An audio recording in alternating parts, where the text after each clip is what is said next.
Hey everyone, welcome to another new update preview. Today we're covering everything that's coming in the latest rotation of the Doom Tower. You should know the drill by now. With the new tower rotation comes new affinities in all boss battles. Different enemies on every floor and new challenges for secret rooms. And, of course, 2 vicious new bosses and 2 awesome new artifact sets. Now, let's get into those bosses. Our first new powerhouse is Bommel the Dreadhorn. He's big, he's scary, and he's got an explosive temper. You're not going to like him when he's angry. Let's skip past his default attack and start with his third and most important skill, Rain of Bombs. First, it strips all the buffs off your team. Then it hits everyone for a hefty chunk of damage and covers your team in bomb debuffs. 1 bomb to start with, then an extra bomb for each buff the skill removed. And there's almost nothing that can save you from these bombs. They can't be blocked, and once they're on you, they can't be removed. You're stuck with them until they go off. But, despite his name, bombs aren't the only trick up Bommel's mighty sleeves. His next skill, Magma Flood, is an AoE attack that places HP burn debuffs on your entire team. Though the bombs still matter here, every champion that takes damage from this HP burn debuff takes more damage for every bomb they have on them. Yikes. Block debuffs can help you against this at least. Removing debuffs doesn't do anything about the bombs, but it will remove HP burn. Both of these devastating skills are made worse by Bommel's default attack. His first skill, Ruinous Crush, hits your whole team like you'd expect, but it also ticks all the HP burn and bomb debuffs on the champions it hits. It can easily set off your bombs and burn your champions to ash. And we're not even done yet. Bommel the Dreadhorn also brings something a bit bigger to the party. Bommel's 4th skill is Dread Minions, and when he uses it, he places an unremovable increase attack buff on himself and summons more explosives. Big one this time, meet the Dread Bombs. They're like regular boss minions, but with one simple job, blow up and deal serious damage. When a Dread Bomb gets a turn, it explodes, hitting your entire party and dealing damage equal to 40% of each champion's max HP, ignoring defense and shields. So if 3 go off in a row, that's it for your team, no matter how tough you are. These Dread Bombs are immune to just about everything. Most debuffs bounce right off, you can't affect their turn meter, and they're immune to regular damage. The only thing you can do to them is freeze them and burn them. Freezing a Dread Bomb is actually a really good idea, as it halves the damage they deal, 20% max HP instead of 40%. Putting HP burn debuffs on them, or on Bommel, is less than smart though. It's never smart to burn a lit fuse. Every time an HP burn debuff goes off, every Dread Bomb on the field will fill 20% of their turn meters instead of taking damage. Suddenly, they're not nearly slow enough. Like I said, Dread Bombs are a nasty surprise if you're not careful, and you might have to deal with a lot of them. In addition to summoning them directly with the Dread Minion skill, Bommel also summons a Dread Bomb every time you reduce his turn meter. That's a lot of dread. You've got that to deal with, but let's talk about Bommel's unique passive skill, Pressure Wave. So, Bommel loves bombs, so if you place a bomb on him, he's cool with it, and he even takes extra damage because he loves them so much. But anytime you place any other debuff on Bommel, he counters them by placing another unblockable bomb on the champion that debuffed him. To make matters worse, this passive makes it so that when any of the Dreadhorn's bomb debuffs go off on any of your champions, there's a 50% chance every other champion on your team will get stunned. Ouch. So that's Bommel the Dreadhorn, and he really is a monster. I won't lie, this is a tough fight. Maybe one of the toughest in the Doom Tower. Still, Bommel is far from unbeatable. Here's a few tips. To start off, we should talk about Rain of Bombs. First, a massive buff removal, then a pile of bombs you can't block. But they can be resisted, and you can also resist the buff removal and deal with fewer bombs. As long as you have high enough resistance to protect your buffs, you can also use them to amp up your defenses and help mitigate some of the damage this boss puts out. Next, that Pressure Wave passive can really mess up teams that rely on shutting down bosses with debuffs. Try to place as few debuffs as possible. If you want, you can use extend debuff skills to keep up the debuffs you've got instead of placing more. As long as we're talking debuffs, just like Bommel loves bombs, you'd better love them too, because they're a really great way to put out damage on this guy. Lastly, when it comes to debuffs, make sure you have champions that can put out a whole lot of freeze to weaken those Dread Bombs. Even a frozen Dread Bomb hurts though, so make sure you also have the healing to compensate. We're really looking forward to seeing how you guys deal with this beast. If you're in need of an incentive, though, defeating Bommel gives you new Dreadhorn plates. Take these artifact materials to the forge, and you can craft Fortitude artifacts. Fortitude is a 2-piece set that boosts the wearer's resistance by 40 and adds a nice 10% defense bonus on top. Nothing to sneeze at, especially since you can stack them. Alright, that's all there is to say about our bombastic rhino. Let's move on to the next challenger. Astranix, the Dark Fae. Might be the second most charming boss in the Doom Tower after Agrith. But charming is not the same as harmless. In fact, her charm might be the deadliest part about her. We're going to talk about her skills from back to front this time because that's definitely the order in which you'll be feeling the pain. So, we'll start with her passive skill, Fae Mirror.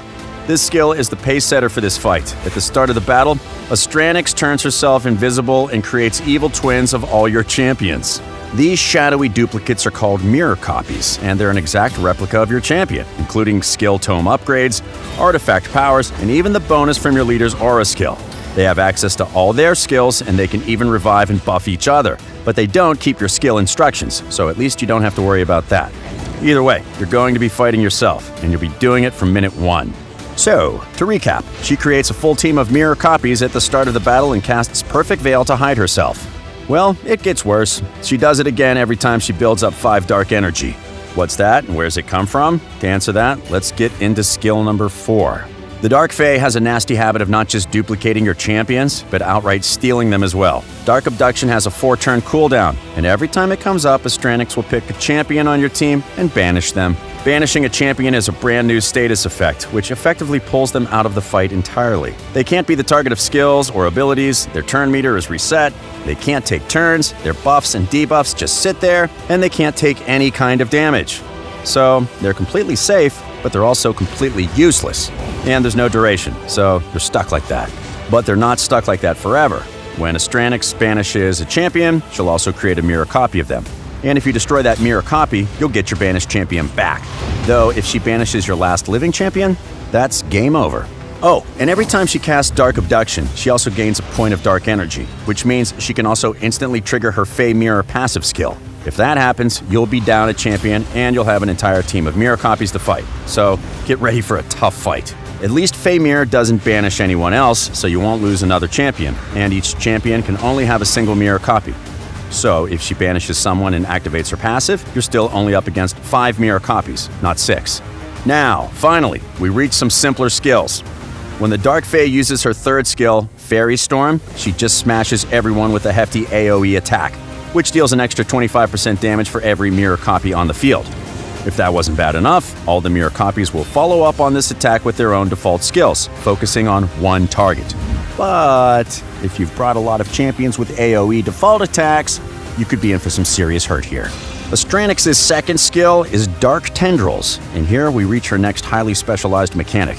See, the Dark Fae really cares about the affinities of your champions. When she uses Dark Tendrils, she hits your whole team with an AoE attack that has extra effects based on the affinities you have in play. She steals a buff from each champion for every magic champion you've got. She also steals 10% of every champion's turn meter for every force champion you've got. That means, at most, she reduces your whole team's turn meters by 50% and fills her own by 250%, basically guaranteeing that she gets another turn right away. On top of that, she heals herself by 10% of her max HP for every spirit champion you've got. And lastly, she has a 25% chance of placing True Fear debuffs on your whole team. That chance goes up by another 25% for every Void champion on your team. Whew, that's a lot of stuff she could do. You're going to have to track the affinities of your champions very, very carefully for this battle, so you can make sure that you can deal with everything she throws at you. Finally, we've reached her default skill. This simple attack just deals damage and places leech debuffs on your team. This can be frustrating since anything that keeps those mirror clones alive longer can be extremely dangerous. Alright, how on earth do you fight her?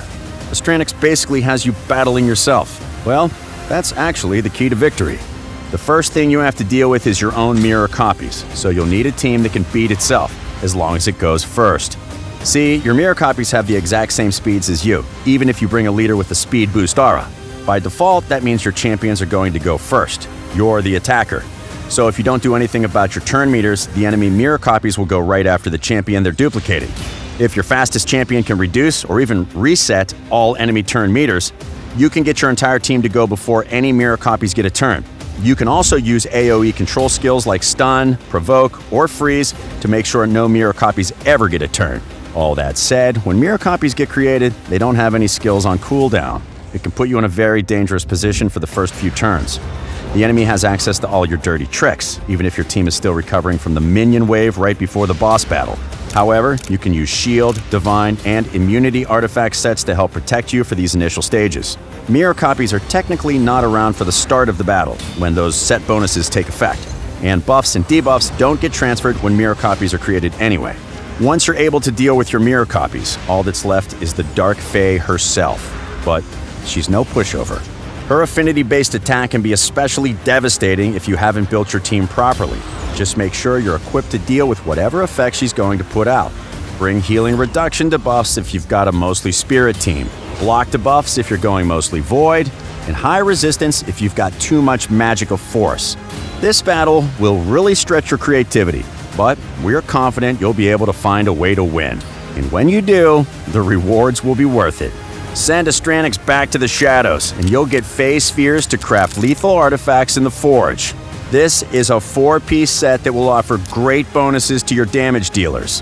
A 10% crit rate boost on top of ignoring 25% of enemy defense. Give it to an attack champion, and they'll pack quite a punch. And that's it.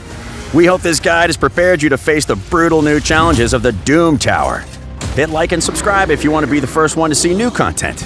The world of Teleria is always in motion, and we've got lots of exciting things to show you in the future. Happy raiding!